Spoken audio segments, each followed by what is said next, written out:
But Sophie Cunningham's response to all this, in terms of her tweets, like, if you guys didn't see Sophie Cunningham's retweets, Sophie Cunningham obviously responded with the shrug Instagram post, but has responded to the petition by just retweeting a freaking post about her jersey being sold out. That is a response. That is quote tweeting the petition.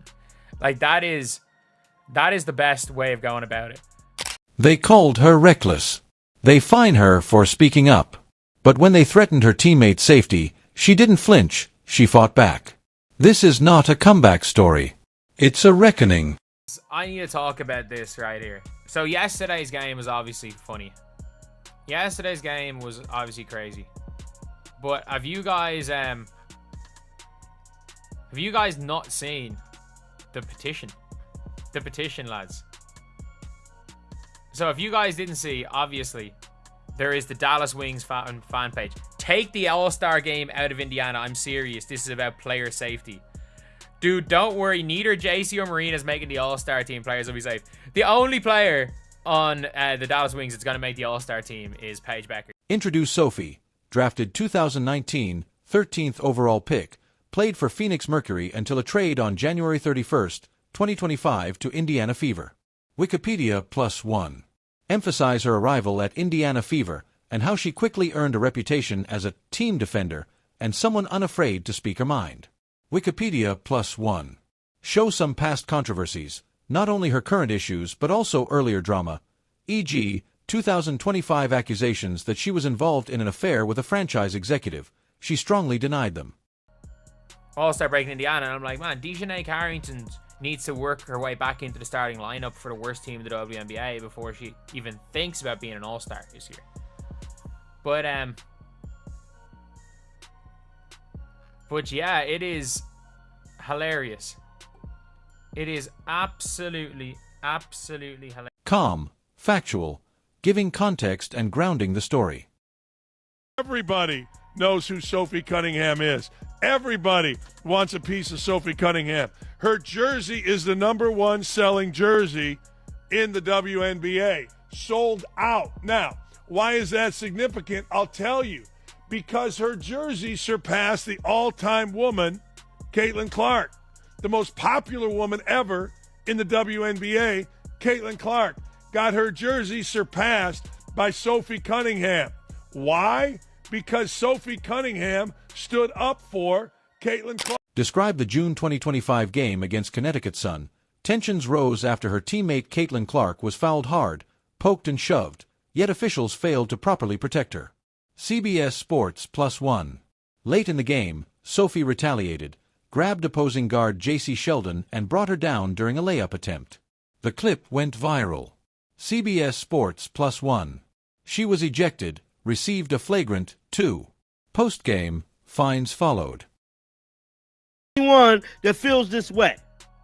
I'm not the only one that feels this way. I'm just saying. Sophie Cunningham stood on business. So all these damn petitions and all these little stupid things they're trying to do, these little freaking fines, we don't care about none of that. Now, just like Rachel said, your boy John Liquidator, I'm not condoning any violence whatsoever. But what I can tell you is that Sophie Cunningham stood on business and did the human thing to do. Explained that after the incident, a petition was started demanding Sophie be banned from the league. Yahoo Sports. Highlight how fiercely divisive public and fan reaction was. Many painted her as a villain, insisting her retaliation was over the line. If there are any fan posts or tweet screenshots, they could be used. Meanwhile, the league response: fined but no suspension. Now everybody knows who Sophie Cunningham is. Everybody wants a piece of Sophie Cunningham. Her jersey is the #1 selling jersey in the WNBA. Sold out. Now, why is that significant? I'll tell you.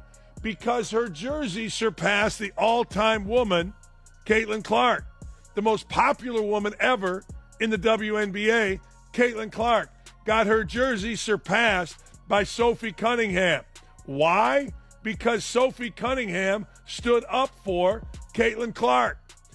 Cut to a clip or audio clip of Sophie on her podcast Show Me Something or a media interview, where she calls the league's officiating inconsistent and criticizes them for not protecting stars like Caitlin Clark.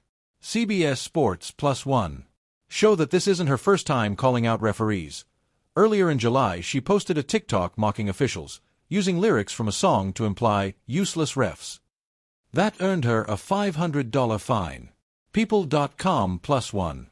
On the podcast, she says she was fined $1,500 for those remarks, and she reacted defiantly. AP News Plus One. Sophie Cunningham, aka the Enforcer and Caitlin Clark's bodyguard.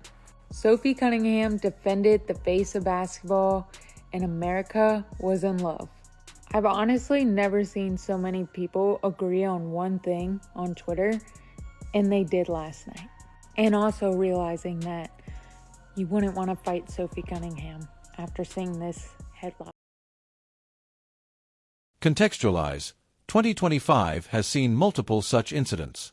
Sophie's outspoken nature, outspoken defense of teammates, and open criticism of officiating have made her a polarizing figure. CBS Sports Plus 2 AP News Plus 2 show that while some see her as unprofessional, others view her as standing up for fairness, especially in a league where calls often seem subjective and where stars get graduated protection. Highlight a bigger issue: safety, consistency, precedent. If a player reacts to protect teammates, is she punished more harshly than those who started it? I am sorry, bro. That was honorable what she had done for Caitlin, bro. What did Rachel Dementa say? What did Rachel say about this? If the refs are not going to do their job, the players are going to have to be the enforcers themselves. This game was chippy from the beginning, and the refs did not do their job. JC Sheldon... Explain. On August 17, 2025, during a game versus the Sun, Sophie suffered a knee injury, right knee, later confirmed to be a torn MCL. That ended her 2025 season. Wikipedia plus 2fever.WNBA.com plus 2. Despite being sidelined, she didn't go silent. She continued using her voice as a platform, even after her latest WNBA fine. People.com plus 1. Most recently, she publicly defended her teammate Paige Buchers and criticized what she called preferential treatment by referees, a comment that reportedly earned her a third fine. I don't understand how she ain't got 1 million followers or more by now. I've never really had an opinion on NBA or WNBA because I've just never cared to watch it. It's always been boring. Since Caitlin Clark, it has been interesting to watch. And now Sophie Cunningham, she don't play about her teammate. These girls, this combo makes it so worth watching. I heard she's a black belt too. What you gonna do about it? What you gonna do about it? You go, girl. Everybody go follow Sophie. Maybe one day I'll get to come watch on. Explore possible outcomes. Could the repeated fines and controversies damage her career, or rebrand her as a misunderstood enforcer? Might the league's repeated punishment of outspoken players discourage others from speaking out, even when they believe officials blew calls or endangered teammates? Discuss reputational risk for the league. As stars like Caitlin Clark and rising rookies like Paige Buchers draw in new fans, heavy-handed discipline of outspoken players may backfire in public relations. Raise a question. Does the league really care more about consistency or control? Game, folks. All game. Caitlin Clark and the Indiana Fever were getting checked. All game. The Indiana Fever were getting punked. All game. The referees let this physical style of basketball continue and continue and continue and continue and continue and continue. And eventually, Sophie Cunningham had enough. Oh, yeah. Sophie Cunningham had enough. Folks, shout out to Sophie Cunningham. We wanted somebody like this that said, I'm tired of this. I'm trying to step up. It's time to step up. We're not going to get punked anymore. We're not going to get pushed around anymore. We're not going to get treated like a little sister anymore, like a little brother anymore. We are going to start being the ones that say, you know what?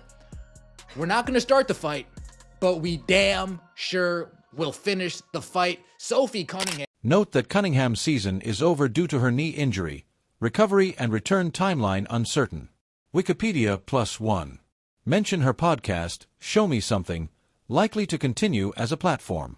Further episodes may provoke more reaction or even new fines. Flag upcoming WNBA season 2026 as a cliffhanger. Will she return? Will she tone it down or double down? Suggest potential storylines. how the league treats outspoken players, whether refereeing consistency improves, whether fans rally behind Cunningham or the league. Dude, she stood on business, bro. Sophie Cunningham stood on business about her dear friend Caitlin Clark, bro. And that was honorable what she did, bro. That was honorable. I'm sorry, bro. I will forever justify this. I am sorry, bro. That was honorable what she had done for Caitlin, bro. Sophie Cunningham was fined. She was injured. She was criticized. But she never shut up. In a league that preaches empowerment, is speaking up a crime? Or is it exactly what the game needs? Let me know in the comments. Do you think the WNBA is punishing her or protecting its image?